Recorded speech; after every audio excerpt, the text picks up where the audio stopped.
Thanks so much for joining us for another edition of KFFB's Open Mic program. We do have Lieutenant Governor Tim Griffin with us right now. And Tim, thanks to me finally getting the right password. I gave you my banking password, by the way. So that's easy now. That's what happened. So luckily you'll forget the number that I gave you, but that's the way it works. But you know, this is something that's really neat that I've noticed you've been doing, and that is these Facebook Live programs. Tell us a little bit what's going on with you. That's right. Well, I appreciate you mentioning it and appreciate you having me on Open Mic. I've been coming on Open Mic over 10 years now. Hard to believe it or not.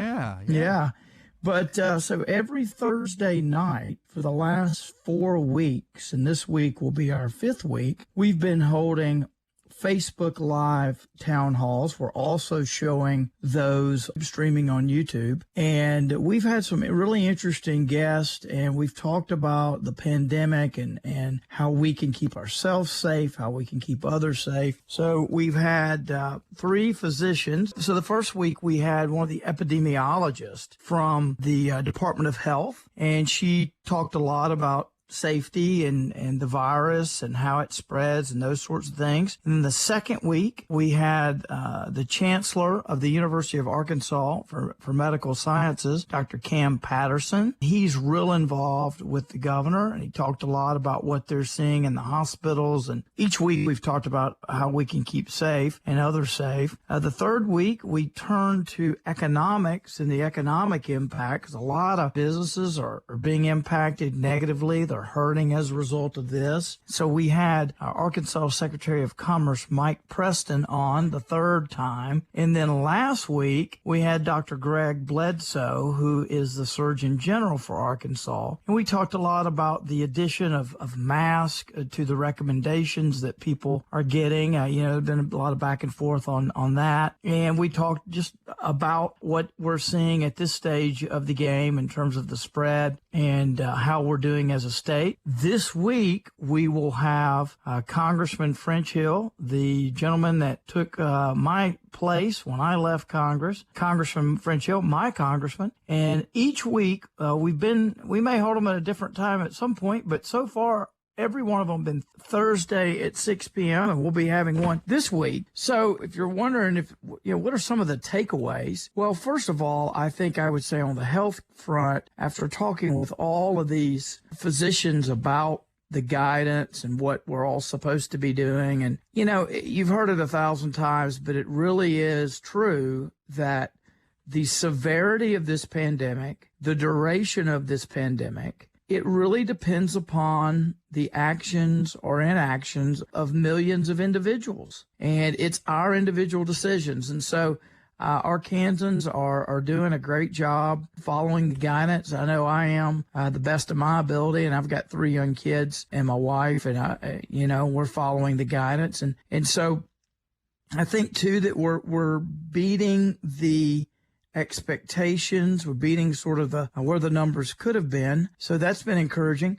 The third night, when I talked to Mike Preston, the Secretary of Commerce, we focused a lot on the resources, the federal and state resources available. And we talked about some of the problems that have come up, some of the frustrations. A lot of people have had frustrations, for example, about unemployment and getting through on the phone or getting through on the website or whatever. We've heard from a lot of people, and, those agencies don't work for me, but we certainly covered that. And Secretary Preston talked a lot about some of the things they're trying to do to address the bottleneck with the unemployment benefits. Also, we talked about the state resources that are available. Some of the federal resources are waiting for more funding. But if you want to look at any of this stuff, you can go to my website, as I mentioned, ltgovernor.arkansas.gov. If you want to focus just on the economic part, we certainly have some of that on our website. But you can also go to ArkansasED.com. There's a lot of information there about the economic impact and some of the resources available. So those are some of the things we've been covering, and I know we'll talk a lot about the federal response with Congressman Hill Thursday night at 6 o'clock. And again, go to Facebook, key in Lieutenant Governor Tim Griffin. It'll go to our page. It'll be Facebook Live there. When you look at the way all this has come down, the governor has been talking about with Dr. Nathaniel Smith about the soft opening, lifting some restrictions on May 4th. But one thing they keep saying, we've got to keep the social distancing up and masks because there is no cure yet for this coronavirus. Well, that's right. I mean, we're not going to wake up one day and it's just all gone. It will be something that we have to deal with over time, and some habits that we sort of picked up during this pandemic, such as washing our hands more and being more aware of when's the last time we washed our hands, that sort of thing.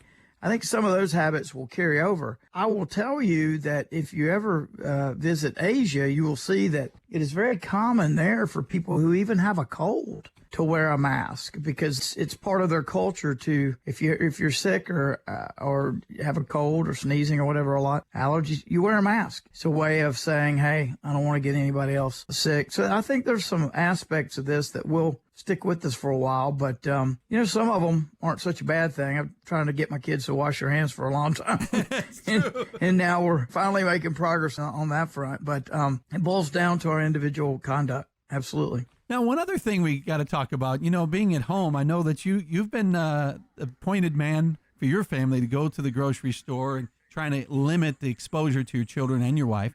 But also you notice that we eat more. Have you noticed you've been snacking more? Yes, I have noticed that. My scales have noticed it. And, people talk about the freshman 15 that you gain, some people gain when they go to college. I think I may have gained the quarantine 15.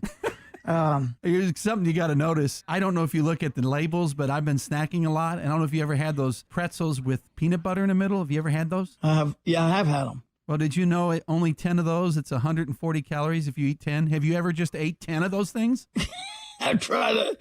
No, I've never just had 10, I don't think. I've probably had far more than that. Well, that's something we're all going to have to learn is cutting back on this. Well, speaking of that, I need to go outside and get some exercise some point today. But anyway, well, thanks for having me on. I'm always happy to come on here, and we will get through this. We'll be stronger on the other side, but we've got more work to do in the meantime. Yes, and we've got a lot of folks to thank, from truckers to nursing home staff. Unbelievable. They have been pinned up and shut down. Basically, we're no visitors since March the 8th or 9th, around there. So they've been at it for quite some time. I'm glad you mentioned that. I've heard from some folks in nursing homes, and look, the nursing home folks are working so hard there. They're on the front lines. Our grocery store workers are on the front lines. So many people doing things so we can live our lives, in addition to the doctors, the nurses, and emergency staff. There's just so many people making things healthier and safer for us now, and we say a big thank you. Yeah, and even the U.S. Postal Service workers, our kudos to those too. Those guys have been doing a great job. Absolutely. All right, well, Tim, we appreciate you taking time and talking with us. Thanks for having me on, and God bless you. Be safe.